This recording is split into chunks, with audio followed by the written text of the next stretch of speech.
Hello friends, welcome to my YouTube channel Shashi wealth creator. ఈ వీడియోలో నేను మీకు ఒక 5 ఇంపార్టెంట్ రూల్స్ చెప్తాను friends. We are investing for long term, అంటే లాంగ్ టర్మ్ ఇన్వెస్ట్ చేసినప్పుడు ఒక 5 రూల్స్ అనేవి మనం ఫాలో అయ్యేటైతే కనుక మనకి మంచి గ్రోత్, అలాగే ఆ స్టాక్స్లో అలాగే మంచి ప్రాఫిట్స్ అనేవి వస్తాయన్నమాట. సో ఈ వీడియోలో ఆ 5 రూల్స్ ఏంటో చూద్దాం. So let's start our video.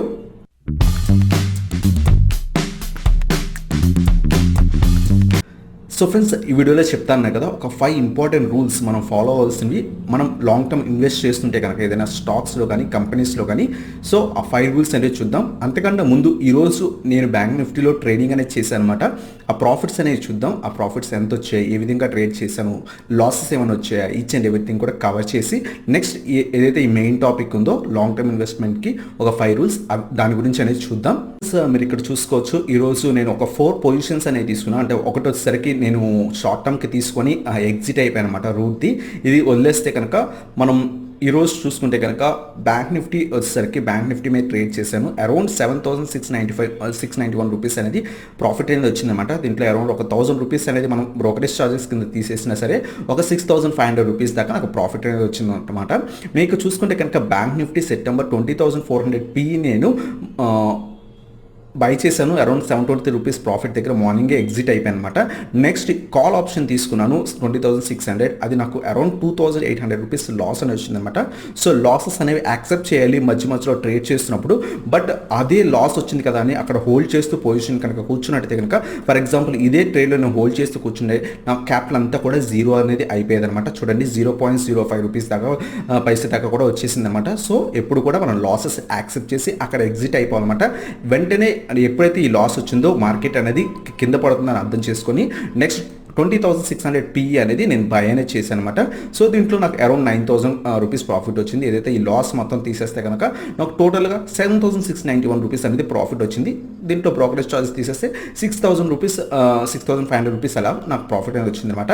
So ఏదైతే ఈ కాల్స్ ఇచ్చానో ఈ కాల్స్ అన్నీ కూడా నేను మన గ్రూప్లో ఇచ్చినవి. వాట్సాప్ ప్రీమియం గ్రూప్ ఉంది. మీకు కూడా ఇంట్రెస్ట్ ఉంటే కనుక ఈ ప్రీమియం వాట్సాప్ గ్రూప్లో జాయిన్ అవ్వచ్చు. కింద డిస్క్రిప్షన్లో అలాగే కింద పిన్ కామెంట్లో నా వాట్సాప్ నెంబర్ ఉంటుంది. అలాగే వీడియో కింద కూడా కనబడుతుంది అనమాట నా వాట్సాప్ నెంబర్. సో ఒకసారి మీరు కాంటాక్ట్ అయితే కనుక ప్రీమియం గ్రూప్ డీటెయిల్స్ అనేవి మీకు సెండ్ చేస్తాను అనమాట. సో మీకు ఇంట్రెస్ట్ ఉంటే జాయిన్ అనేది అవ్వచ్చు.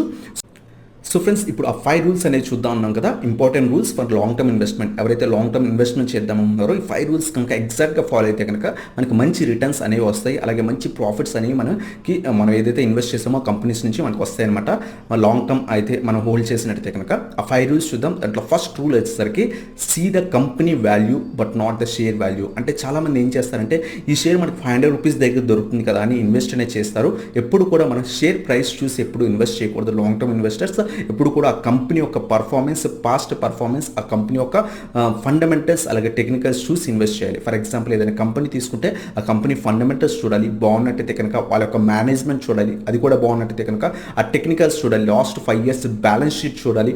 అవన్నీ కూడా బాగుంటే అప్పుడు ఆ కంపెనీలో కొంచెం హై ప్రైస్ దగ్గర ఉన్నా సరే మనం బై చేయొచ్చు. బట్ ఎప్పుడు కూడా లో ప్రైస్ దగ్గర బై చేయడానికి ట్రై చేయండి. బట్ ఎప్పుడు కూడా షేర్ ప్రైస్ చూడకండి, కంపెనీ యొక్క పర్ఫార్మెన్స్ అలాగే కంపెనీ యొక్క వాల్యూ చూడండి. ఆ కంపెనీకి నిజంగా మార్కెట్లో కానీ వాల్యూ ఉన్నట్టయితే కనుక కంపెనీ లాంగ్ టర్మ్లో సస్టైన్ అవుతుంది, అలాగే మంచి రిటర్న్స్ అనేవి ఇప్పుడు కూడా ఇస్తుంది అనమాట. సో మన ఫస్ట్ రూల్ వచ్చేసరికి see the company value but not the share value అనమాట.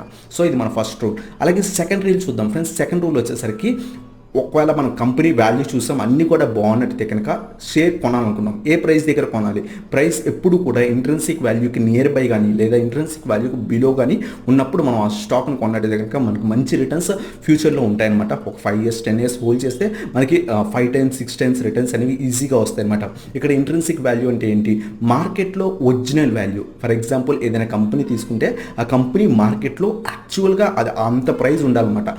ఇంత ప్రైస్ ఉండాలి. ఫర్ ఎగ్జాంపుల్ ఏదైనా ఒక కంపెనీ తీసుకుంటే ఆ కంపెనీ 100 రూపీస్ ఉండాలి మార్కెట్ వాల్యూ. బట్ ఇప్పుడు మనకి అది 180 రూపీస్ దగ్గర ట్రేడ్ అవుతుంది. బట్ ఏదైతే 100 రూపీస్ దాని యాక్చువల్ వాల్యూ మార్కెట్లో ఉండాల్సిన వాల్యూ దాన్ని ఇంట్రెన్సిక్ వాల్యూ అంటాం. సో ఏదైనా స్టాక్ బై చేసినప్పుడు ఆ ఇంట్రెన్సిక్ వాల్యూకి నియర్ బై కానీ లేకపోతే బిలో కానీ ఉంటే కనుక అలాంటి స్టాక్లో మనం ఇన్వెస్ట్ చేస్తే మనకి లాంగ్ టర్మ్లో మంచి రిటర్న్స్ అనేవి వస్తాయి అనమాట.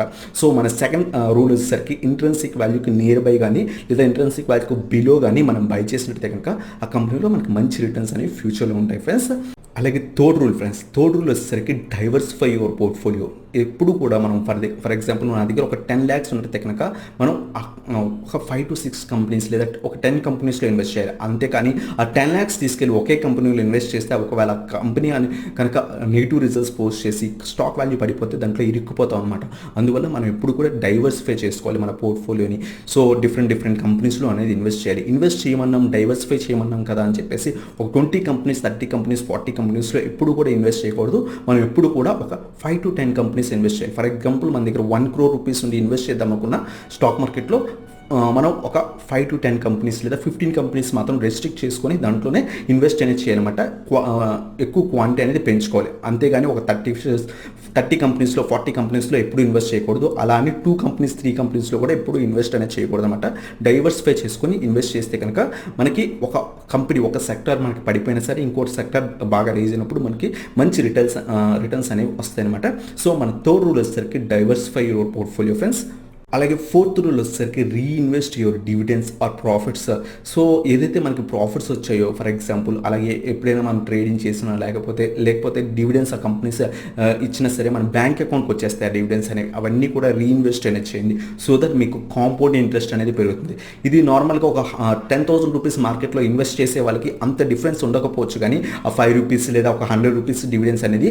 బట్ ఎవరైతే లాంగ్ పోర్ట్ఫోలియోస్ ఉంటాయో ఫర్ ఎగ్జాంపుల్ ఒక 10 crores లేక 20 crores ఉంటారో వాళ్ళు కనుక డివిడెండ్స్ని రీఇన్వెస్ట్ చేస్తే వాళ్ళకి హ్యూజ్ రిటర్న్స్ అనేవి వస్తాయి అనమాట. ఎందుకంటే మనీ అనేది మల్టిప్లై అవుతుంది, కాంపౌండ్ ఇంట్రెస్ట్ అనేది జరుగుతుంది అనమాట. సో మనం ఎప్పుడు కూడా reinvest your dividends or reinvest your profits కానీ డివిడెండ్స్ కానీ రీఇన్వెస్ట్ చేస్తూ ఉన్నట్టయితే కనుక మనకి లాంగ్ టర్మ్లో మనకి వెల్త్ అనేది క్రియేట్ అవుతుంది. సో మన ఫోర్త్ రూల్ వచ్చేసరికి reinvest your dividends or profits అనమాట. అలాగే ఫ్రెండ్స్ ఫిఫ్త్ రూల్ వచ్చేసరికి take the long view and be patient అనమాట. పేషెన్స్. సో అంటే ఏంటంటే మనం ఏదైతే కంపెనీ మంచి ఫండమెంటల్గా కాదా అని చూసుకున్నాం, ఆ తర్వాత ఇంట్రెన్సిక్ వాల్యూ బిలో మనం బై చేసాం, ఆ తర్వాత డైవర్సిఫై చేసుకున్నాం పోర్ట్ఫోలియోని, ఆ తర్వాత మనం ఏదైతే రీఇన్వెస్ట్ అనేది డివిడెండ్స్ అనేది రీఇన్వెస్ట్ అనేది చేస్తున్నాం, అన్నీ చేసిన తర్వాత ఏం చేయాలంటే లాంగ్ వ్యూ చూడాలి. మనం ఎందుకంటే లాంగ్ టర్మ్ ఇన్వెస్ట్ చేస్తున్నాం కాబట్టి లాంగ్ వ్యూ చూడాలి. ఇప్పుడున్న ప్రజెంట్ మార్కెట్ ఫ్లక్చుయేషన్స్ కానీ మార్కెట్ యొక్క క్రాష్ కానీ వీటన్నిటిని పట్టించుకోకుండా మనం ఇన్వెస్ట్ చేసిన కంపెనీ మంచిదైతే అది లాంగ్ టర్మ్లో ఖచ్చితంగా సస్టైన్ అవుతుంది. సో మనం ఎప్పుడు కూడా లాంగ్ వ్యూ చూసి ఇన్వెస్ట్ అనేది చేయాలి. అంటే ఒక 5 years తర్వాత ఈ కంపెనీ ఎంత మంచి గ్రోత్ ఉంటుంది, అలాగే ఒక 10 years తర్వాత ఈ కంపెనీ ఎంత మంచి లెవెల్కి వెళ్తుంది, అలాగే ఈ షేర్ వాల్యూ ఎంత బాగా పెరుగుతుంది.